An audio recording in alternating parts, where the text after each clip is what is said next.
पिछले एक साल से पीएलआई स्कीम काफी चर्चा में है। केंद्र सरकार देश के कई सेक्टर में पीएलआई स्कीम ला रही है, लेकिन पीएलआई स्कीम क्या है और कैसे लोगों को होगा इसका लाभ और इसके क्या फायदे हैं, चलिए जानते हैं। भारत को आत्मनिर्भर बनाना है। इसके लिए जरूरी है कि आयात कम हो और देश में ही सामान का उत्पादन बढ़ाया जाए।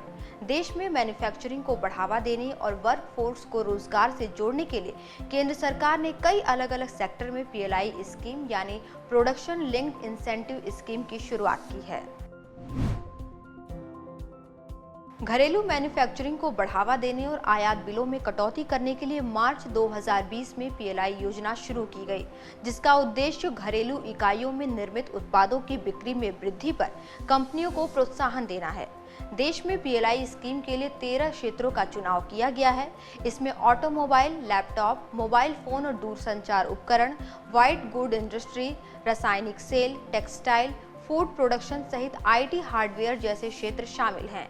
इसके तहत सरकार देश में मैन्युफैक्चरिंग कंपनियों को 2 लाख करोड़ का अलग अलग मद में प्रोत्साहन देगी। भारत में विदेशी कंपनियों को आमंत्रित करने के अलावा इस योजना का उद्देश्य स्थानीय कंपनियों को मौजूदा मैन्युफैक्चरिंग इकाइयों की स्थापना या विस्तार करने के लिए प्रोत्साहित भी करना है। बजट में पीएलआई स्कीम से जुड़ी योजनाओं के लिए करीब 2 लाख करोड़ रुपए का प्रावधान किया गया है। प्रोडक्शन का औसतन 5% इंसेंटिव के रूप में दिया गया है, यानी सिर्फ पीएलआई स्कीम के द्वारा ही आने वाले 5 सालों में लगभग $520 बिलियन का प्रोडक्शन भारत में होने का अनुमान है। इसके अलावा जिन सेक्टर के लिए पीएलआई योजना बनाई गई है, उन सेक्टर में भी अभी जितनी वर्क फोर्स काम कर रही है वो करीब दोगुनी हो जाएगी। इंडस्ट्री को तो प्रोडक्शन और एक्सपोर्ट में लाभ होगा ही, देश में आय बढ़ने से जो डिमांड बढ़ेगी उसका भी लाभ होगा, यानी दुगना फायदा।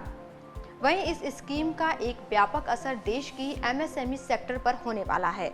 दरअसल हर सेक्टर में जो सहायक यूनिट बनेंगे, उनकी पूरी वैल्यू चेन में नए सप्लायर बेस की जरूरत होगी। ये जो सहायक यूनिट होंगे ज्यादातर एमएसएमई सेक्टर में ही बनेंगी। एमएसएमई को ही एक ऐसे अवसरों के लिए तैयार करने का काम पहले से ही शुरू किया जा चुका है।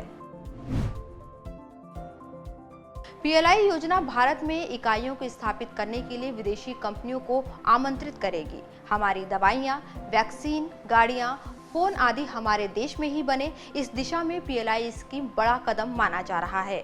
मार्च में पीएम मोदी ने पीएलआई स्कीम के बारे में बताते हुए कहा था कि पिछले साल मोबाइल फोन और इलेक्ट्रॉनिक कंपोनेंट्स के निर्माण के लिए पीएलआई स्कीम लॉन्च की गई थी। कोरोना काल के दौरान भी इस सेक्टर में बीते साल 35,000 करोड़ रुपए का प्रोडक्शन हुआ। यही नहीं, कोरोना के इस कालखंड में भी इस सेक्टर में करीब 1300 करोड़ रुपए का नया इन्वेस्ट भी आया हुआ है। इससे हजारों नई जॉब्स इस सेक्टर में तैयार हुई हैं। जाहिर है, सरकार मेड इन इंडिया के जरिए प्रोडक्शन को बढ़ावा देने पर जोर दे रही है। इससे न सिर्फ उत्पाद देश में बनकर मिलेंगे, बल्कि रोजगार भी बढ़ेगा।